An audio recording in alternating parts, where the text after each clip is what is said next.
तोतो जान और गीजू भाई की दिवा स्वप्न।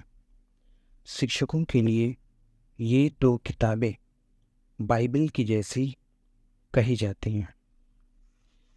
इन्हीं दोनों किताबों में से तोतो चांद किताब का एक अंश आज हम आपके साथ इस ऑडियो मैसेज में शेयर कर रहे हैं। तोतो चांद एक जापानी लड़की की कहानी है जिसको उसके स्कूल से निकाल दिया जाता है क्योंकि वो सामान्य बच्चों से अलग थी। वो एक अनोखी बच्ची थी जिसको उसकी माँ ने समझा और उसको एक ऐसे स्कूल में डाला जहाँ उसकी पढ़ाई लिखाई ठीक प्रकार से हो सके। बाद में उस बच्ची की कहानी पर जो किताब लिखी गई वो हम सभी शिक्षकों के लिए एक बाइबल है। हमारे लिए वो एक ऐसी किताब है जिसमें हम बच्चों की साइकोलॉजी को बहुत ही आसानी से समझ सकते हैं। उसी पुस्तक तोतो चांद से आज का ये मैसेज हमने लिया है। मैसेज का टाइटल है सब कुछ वापस डालना। तोतो चांद ने अपने जीवन में इतनी मेहनत कभी नहीं की थी। क्या दिन था वह जब उसका चहेता बटुआ पखाने में गिर गया था। ना, उसमें पैसे नहीं थे, पर तोतो चांद को अपना बटुआ बेहद प्यारा था। लाल, पीले और हरे रेशमी चेक का बना उसका बटुआ सच में बहुत सुंदर था।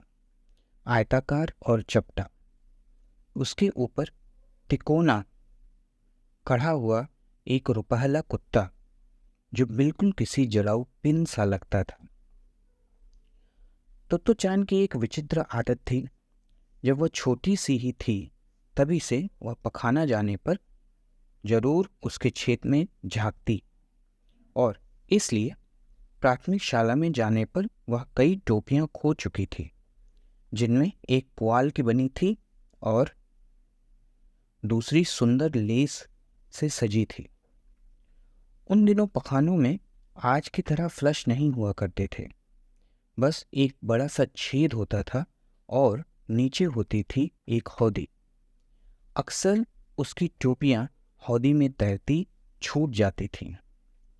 माँ उसे हर बार नीचे झांकने से मना करती थी। उस दिन तोतो चांद सुबह सुबह स्कूल प्रारंभ होने से पहले पखाना गई। वह माँ की बात भूल गई और कुछ ही देर में नीचे झांकती मिली। हाथ में थमे बटुए पर उसकी पकड़ बस पल भर के लिए ही ढीली हुई होगी कि बटुआ उसके हाथ से सरका और छपाक से हौदी में जा गिरा। नीचे अंधेरे में बटुए को यूं गुम होते देख तोतो चांद के मुख से एक चीख निकल गई। तोतो चांद न रोना चाहती थी और न अपना बटुआ खोना। अतः वह चौकीदार के छप्पर में दौड़ी। वहां से एक लंबे हत्थे वाली बड़ी कड़छी निकाली जिससे पौधों को खींचा जाता था। हत्था तोतो चांद से दुगना बड़ा था, पर वह कहाँ हार मानने वाली थी। उसे घसीटती हुई वह स्कूल के पिछवाड़े पहुंची और हौदी की सफाई करने वाला छेद ढूंढने लगी। उसका अंदाजा था कि शायद वह छेद पखाने की पिछली दीवार से सटा होगा। काफी देर ढूंढने के बाद दीवार से कोई गज भर दूर उसे कंक्रीट के ढकने से ढका एक बड़ा सा छेद दिखा। काफी कठिनाई से ढकना हटाने के बाद ही उसे पता चला कि यही वह छेद है जिसे वह ढूंढ रही थी। अरे, यह हौदी तो कोहेनबुत्सु की ताल जितनी बड़ी है, उसने आश्चर्य से कहा। सबसे पहले उस जगह बटुआ ढूंढना चाहा जहां उसके अनुमान से वह गिरा होगा, पर हौदी गहरी, अंधेरी और काफी बड़ी थी। उसमें 3 पखानों की गंदगी आकर मिलती थी और डर तो यह था कि नीचे झांकने के चक्कर में वह अंदर ही न गिर जाए। आखिरकार उसने एक फैसला लिया कि वह गंदगी को बाहर निकालकर उसमें से बटुआ ढूंढेगी। कड़छी से निकाली गंदगी को वह हर बार ध्यान से देखती कि कहीं बटुआ तो उसमें नहीं है। जब उसने ढूंढना आरंभ किया तो उसे कतई यह अनुमान न था कि उसे इतना समय लगेगा। कहाँ गया होगा बटुआ? इतने में ही स्कूल की घंटी भी बजी उठी। अब क्या करे वह? उसने सोचा तो जरूर, पर जब इतना आगे बढ़ चुकी थी तो अब खोज बंद करने का भी क्या लाभ होता। वह दुगनी शक्ति से कड़छी कड़छी गंदगी बाहर उलीचने लगी। अचानक हेडमास्टर जी पास से गुजरे। तब तक गंदगी का काफी बड़ा ढेर उसके पास इकट्ठा हो गया था। यहां तुम क्या कर रही हो? उन्होंने तोतो चांद से पूछा। मैंने अपना बटुआ गिरा दिया है, तोतो चांद ने गंदगी निकालते हुए ही जवाब दिया, क्योंकि एक पल भी गंवाना नहीं चाहती थी। ओह, तो ये बात है, कहकर हेडमास्टर जी आदत के अनुसार अपने हाथ पीछे को बांधे चल दिए। वे सैर करते समय भी इसी तरह हाथ पीछे कर लेते थे। काफी समय गुजर गया, पर बटुआ था कि मिलता ही न था, और वह बदबूदार गंदगी का ढेर बड़ा और बड़ा बनता जा रहा था। अब हेडमास्टर जी फिर से लौटे। मिल गया तुम्हारा बटुआ? उन्होंने जानना चाहा।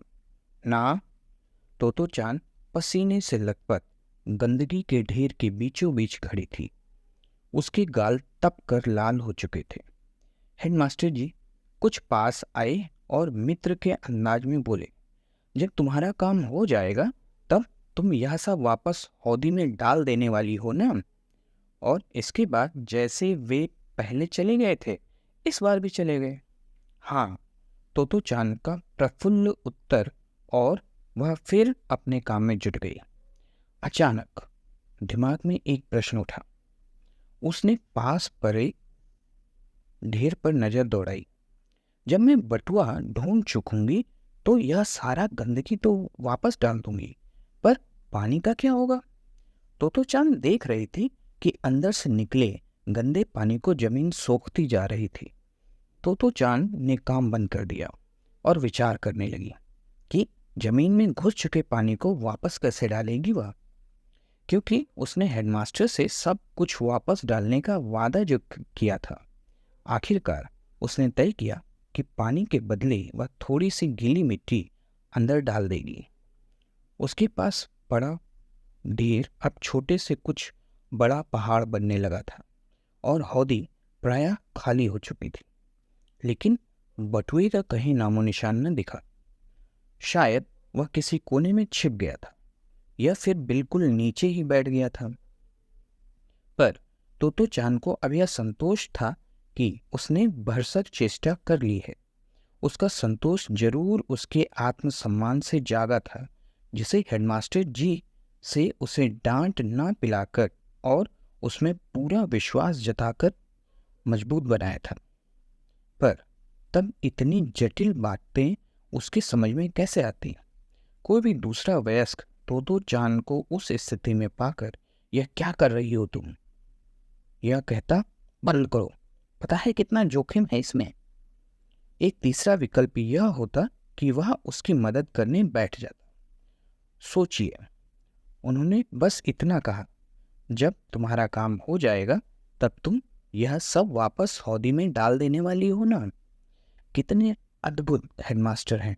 माँ ने तोतो चांद से घटना सुन मन ही मन सोचा था। उस घटना के बाद तोतो चांद ने फिर कभी पखाने के छेद में नीचे नहीं झांका। उसे यह भी लगा कि हेडमास्टर जी पर पूरा पूरा भरोसा किया जा सकता है। वह उन्हें पहले से भी अधिक चाहने लगी। तोतो चांद ने अपना वादा निभाया। जो उसने हौदी से बाहर निकाला था, सब वापस डाल दिया। बाहर निकालना तो मुश्किल काम था, पर वापस डालने का काम जल्दी हो गया। और तब उसने कुछ गीली मिट्टी भी अंदर डाली। पास की जमीन थपथपाकर सपाट की, कंक्रीट का ढकना छेद पर रखा और बड़ी करछी चौकीदार के छपरे में रखाई। उस रात सोते समय तोतो चांद को अपने सुंदर बटुए की याद आई। बटुए के खोने का उसे दुख था, पर दिन में की मेहनत उसे इतना थका चुकी थी कि कुछ ही देर में वह गहरी नींद में सो गई। और इस बीच जहाँ उसने मेहनत की थी, उस जगह की गीली मिट्टी चांदनी में किसी सुंदर चीज की तरह झिलमिला रही थी, और हौदी के किसी कोने में खोया उसका बटुआ शांति से दुबका पड़ा था।